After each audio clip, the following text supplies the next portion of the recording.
আমরা আসলে বলছিলাম যে এরই মধ্যে রাজধানীর পশুর হাটগুলো জমে উঠতে শুরু করেছে। কতটা জমে উঠলো আসলে পশুর হাট, এই বিষয়ে আমরা আরো বিস্তারিত জানবো। আমাদের সঙ্গে এই মুহূর্তে যুক্ত আছেন সহকর্মী সাজিদ আরাফাত। নিশ্চয়ই আমরা সাজিদ আরাফাতের সঙ্গে যুক্ত হব। সাজিদ, জানাবেন যে এই মুহূর্তে আসলে হাটে মানুষের সমাগম কেমন রয়েছে এবং একই সঙ্গে কোন ধরনের গরুগুলো আসলে মানুষ এই মুহূর্তে বেশি কিনছেন, দরদামি বা কেমন রয়েছে?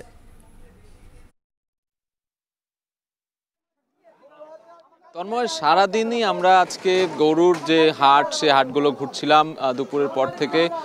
এর আগে আমরা গাবতলীর পশুর হাটে ছিলাম। এই মুহূর্তে আসলে শাহজাহানপুরের যে কোরবানির পশুর হাট, সেখানে আমরা অবস্থান করছি এবং এইখানে এসে দেখলাম যে এখানেও কিন্তু ক্রেতা সমাগম বেড়েছে।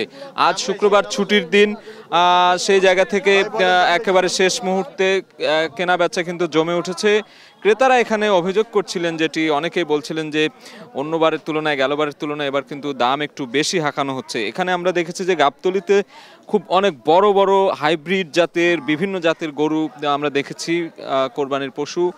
এখানে এসে যেটি দেখলাম সেটি হচ্ছে যে মাঝারি গরুর এখানে আধিক্য বেশি। ছোট ছোট গরু এখানে দেখতে পাচ্ছি আমরা, যেগুলোর প্রতি ক্রেতা সাধারণের বেশ তাদের আগ্রহ রয়েছে এবং তারা যেটি বলছিলেন যে এই গরুগুলোরও দাম কিন্তু বেশি হাঁকানো হচ্ছে। আমরা এখানে এসে দেখলাম যেটি 1 লাখের নিচে কোনো গরু নেই এবং এই গরুগুলো আমরা ক্যামেরায় যে দেখতে পাচ্ছি, নিশ্চয়ই দেখতে পাচ্ছেন দর্শকরাও, এই সব গরু কিন্তু একেবারে 1,50,000, 1,70,000, 80 এমন দাম হাঁকানো হচ্ছে। তবে যারা কিনতে এসেছেন, নগরবাসী যারা কোরবানি দেবেন, তারা কিন্তু এই দাম নিয়ে বেশ অভিযোগ করছেন, অসন্তুষ্ট। তারা বলছেন যে দামটা আর একটু কম হলে ভালো হতো এবং পছন্দসই সাধ্যের মধ্যে কোরবানির পশু কেনার জন্য কিন্তু একেবারে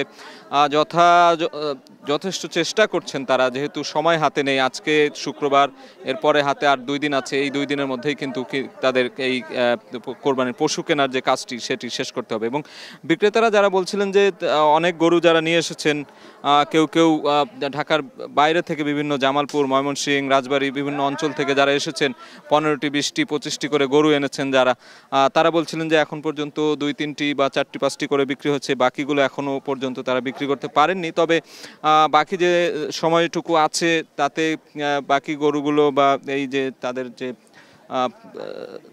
তারা যে পশুগুলো নিয়ে এসেছেন ট্রাকে করে বিভিন্ন জেলা থেকে, সেগুলো বিক্রি করেই ফিরবেন তারা, এমনটি আশাবাদ ব্যক্ত করছেন। এবং দরদামের যে বিষয়গুলো আমরা দেখছি, দুপুর থেকে গাবতলীতেও দেখছিলাম যে এখনও কিন্তু দাম কেউ ছাড়ছে না। অর্থাৎ ক্রেতা যারা আছে তারা তাদের একটা বাজেট থাকে কোরবানিতে কেনার, এবং যারা বিক্রেতা রয়েছে তারাও কিন্তু একটা দাম ধরে রাখেন, যে গাড়ি ভাড়া থেকে শুরু করে গোখাদ্যের দাম বৃদ্ধি, সব কিছু মিলিয়েই তাদের একটা দরদাম বেঁধে দেওয়া থাকে, কিন্তু সেই দামের নিচে তারা বিক্রি করতে চাইছেন না আসলে।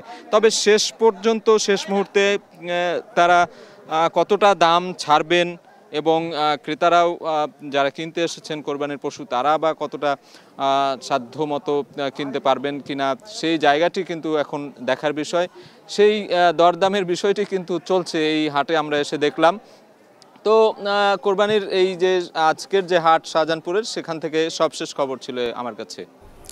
সাজিদ, ধন্যবাদ আপনাকে আমাদের সঙ্গে যুক্ত হবার জন্য। দর্শক, আমাদের সঙ্গে যুক্ত